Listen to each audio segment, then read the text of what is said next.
ৰাইজৰ দলৰ সৈতে মিত্ৰতা কৰাৰ মন কংগ্ৰেছৰ বিধায়ক জাকিৰ হোসেন সিকদাৰে কয়, আমাৰ হাইকমাণ্ড আছে। ৰাইজৰ দলৰ লগত মিত্ৰতা কৰাত অসুবিধা নাই। হাইকমাণ্ডে যি সিদ্ধান্ত লয় সেয়াই হ'ব। ৰাজপথৰ পৰাই শৃংখল চলিহাক আটক। দুলীয়াজানত প্ৰতিবাদত অংশ ল'বলৈ যাওঁতে আটক বিৰলাচি থানাৰ নেতাগৰাকীক। ডিমৌ আৰক্ষীয়ে ভলকাগুৰিত কৰে আটক। আবকাৰী বিভাগৰ এক হঠকাৰী সিদ্ধান্ত। ৰাজহ সংগ্ৰহৰ নামত এইবাৰ গুৱাহাটী বিশ্ববিদ্যালয়ৰ সমীপত সুৰাৰ বিপণী খোলাৰ অনুমতি প্ৰদান। এই খবৰে সৰ্বত্ৰে সৃষ্টি কৰিছে তীব্ৰ প্ৰতিক্ৰিয়াৰ। এই পদক্ষেপে বিশ্ববিদ্যালয়খনৰ শৈক্ষিক বাতাবৰণত প্ৰভাৱ পেলাব বুলি একাংশৰ অভিযোগ। উত্তৰ-পূবৰ প্ৰথমটো বিশ্বমানৰ পৰীক্ষাগাৰ মুকলি। জালুকবাৰীৰ চৰকাৰী আয়ুৰ্বেদিক মহাবিদ্যালয়ত স্থাপন এই পৰীক্ষাগাৰটো। 22 কোটি টকাৰ অত্যাধুনিক সা-সঁজুলিযুক্ত এই পৰীক্ষাগাৰটো। ৰাজ্যিক ভেষজ বিশ্লেষণাগাৰটো মুকলি কৰে স্বাস্থ্যমন্ত্ৰী অশোক সিংঘালে।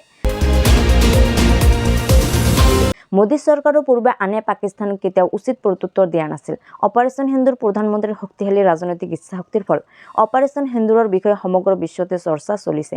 দিল্লীত BSFৰ এক কাৰ্যসূচীত মন্তব্য কেন্দ্ৰীয় গৃহমন্ত্ৰী ৰাজনাথ সিংহৰ। সম্পূৰ্ণ সুস্থ জুবিন গাৰ্গ। সুস্থ হৈ চিকিৎসালয়ৰ পৰা গ'ল হাৰ্টথ্ৰব। চিকিৎসকে কিছু জিৰণি ল'বলৈ দিছে সংগীত শিল্পীগৰাকীক। ঘৰলৈ যোৱাৰ পূৰ্বে অনুৰাগীক কৈ গ'ল ভাইমন্দা চাবলৈ। শনিবাৰে পদত্যাগ কৰিব পাৰে মহম্মদ ইউনুছে। বাংলাদেশত শ্বেখ হাছিনাৰ চৰকাৰৰ পতনৰ পিছত গঠন হয় অন্তৱৰ্তীকালীন চৰকাৰ। মুখ্য উপদেষ্টা হিচাপে নিযুক্তি পায় ইউনুছে, কিন্তু হঠাৎ পদত্যাগৰ চৰ্চা আৰম্ভ বাংলাদেশত। আজি মুক্ত পালে নতুন অসমীয়া ছবি ভাইমন্দা। যশস্বী ছবি পৰিচালক মুনীন বৰুৱাৰ ওপৰত আধাৰিত এই ছবিখন। প্ৰথম দিনটোত দৰ্শকে জনালে অভূতপূৰ্ব সঁহাৰি। ছবিগৃহত সজীৱ হৈ উঠিছে অতীতৰ বহু স্মৃতি। আজি IPLত ৰয়েল চেলেঞ্জাৰ্ছ বাংগালুৰু আৰু ছানৰাইজাৰ্ছ হায়দৰাবাদৰ যুঁজ। লক্ষ্ণৌৰ একনা ক্ৰিকেট ষ্টেডিয়ামত এই মেচখন অনুষ্ঠিত হৈছে।